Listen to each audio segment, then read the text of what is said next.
Hi everyone, I'm Leah and I'm a second year molecular bioengineering student, and I'm going to tell you a little bit about the UROP programme at Imperial. UROP stands for Undergraduate Research Opportunities Programme, and it gives you a chance to get a taste of research during the summer. So a typical project is probably 6 to 10 weeks.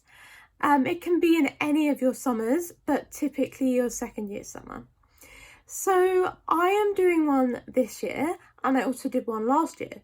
So of course last year I was on campus and attending meetings, whereas this year my project is remote. So I'd just like to talk you through the differences and give you some details on each of my projects.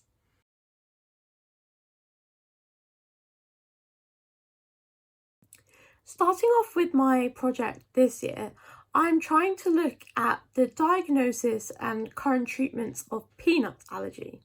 So I've been looking into the biomarkers of peanut allergy and how those are associated with the condition itself. So I've been reading lots of papers about that, and then looking at whether these can be used in potential new diagnostic methods, and also looking at treatment plans.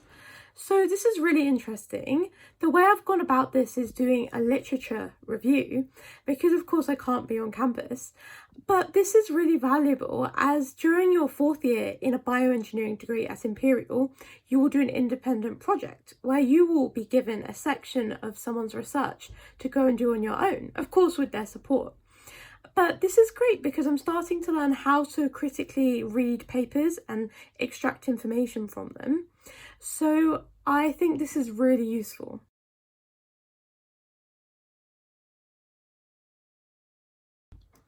For me, being at home isn't a great problem this year because, of course, I don't really need to be on campus to read these papers.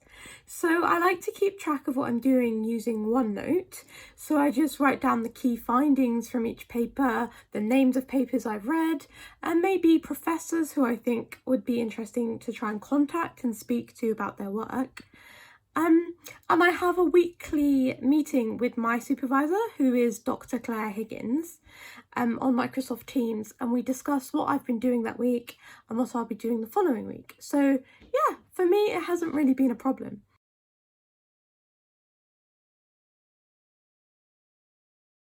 Something very important for you to know is that these projects are very much independent. It's down to you to choose the hours you're going to spend on the project, the time you're going to put into it, because of course you will meet with your supervisor maybe once a week, maybe several times, but you're the person actually doing the work. And that doesn't mean don't ask for help. Of course you can still ask for help, but you need to be very self-disciplined in order to get through a UROP. But I think that's a really important and valuable skill for you to learn. For me, I actually proposed the peanut allergy project myself, as I'm very interested in that area. But there's also the option to approach academics in the department and say, oh, I've read some of your recent papers and I'm really interested in your work. Could I help out? And most of the time, they'll be more than happy to take you on board.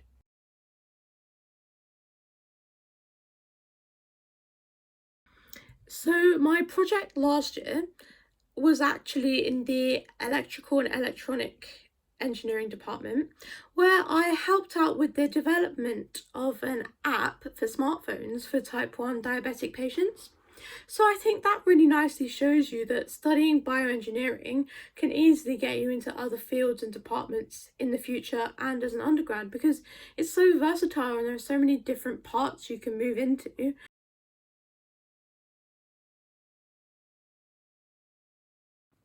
My personal role in the interdisciplinary team that I was working in was to look at the user interface of the app and to design a usability test for people to come and use the app and then say whether or not they thought it was easy to use or difficult, or certain areas which they thought weren't really working too well. So you can see here that I actually ended up helping my supervisor to develop a new notation for taking part through apps in usability trials. So we called this circles of affordance. Each of the large circles represents the state the app can be in with all the buttons which would be available. And you can see the trajectory which has been drawn out. So the blue one is the correct one and the red one is where people make errors using the app. And this allowed us to highlight parts of the app which might not be as easy to use as we had hoped. This was a really exciting project because, as you can see here, we actually ended up writing a whole paper about the work we did, which has been submitted to the AVI conference in Italy and accepted, and if all is well, I should be heading over there in October to present our work. Other work from my UROP in 2019 was also submitted to the ATTD conference, which is an international diabetes conference. And to me, it just really showed that even as a first year undergraduate, I could really get into research quite quickly, so long as I put in the effort. And I really liked that because it definitely began to show me that as long as I continue to put the effort in, there's no reason that I can't do well in research in the future as well. So I think that a UROP, even in your first year, is quite an amazing experience to do, and I would definitely recommend it. I also really enjoyed the fact that the team was so multidisciplinary. So of course I was from bioengineering, my supervisor was from electronic engineering, and then the team, there was a doctor, there were 2 bioengineers and also another electrical engineering student. I just loved the real diversity of the team.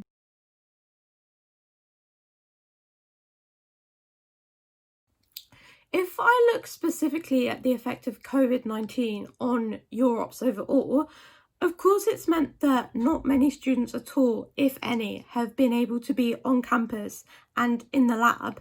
But as I said before, for me, that wasn't a problem because I was able to carry out a literature review, which taught me the skill of analysing papers and extracting information, which I wouldn't have really got in a lab. And of course, on the molecular bioengineering programme, you do a lot of labs in your first and second year. So my lab skills are already pretty strong. So it was actually really nice to have a fresh skill introduced to me. So I wouldn't say that the impact was bad on my UROP. I'd say, if anything, it was slightly positive, which is quite nice.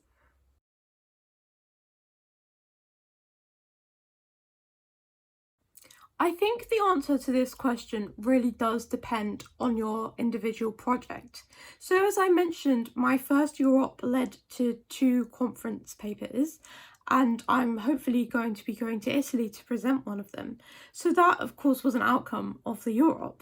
Whereas my UROP this year, the literature review, I'm hoping to carry that same project through to be my 4th year project because I'm really interested in the area and want to go further into it.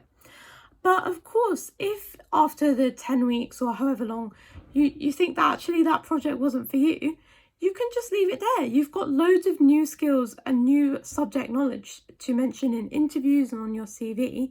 So it really is just down to that individual project and your opinion on your experience.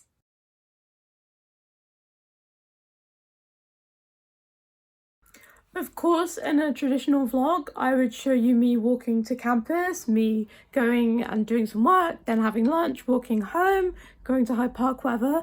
Well, of course we're in lockdown, so I can't really show you that. But I'm going to attempt to show you a typical day in the life of a COVID UROP, so enjoy.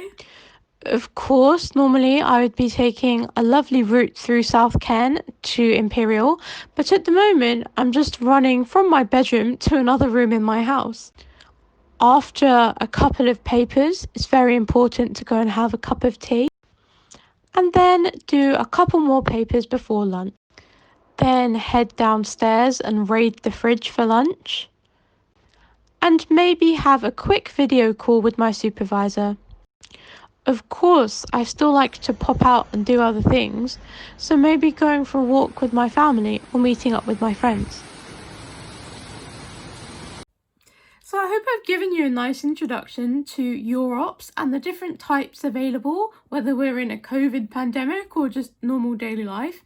Hopefully my research was interesting, and I hope that I can convince you to come and do bioengineering at Imperial.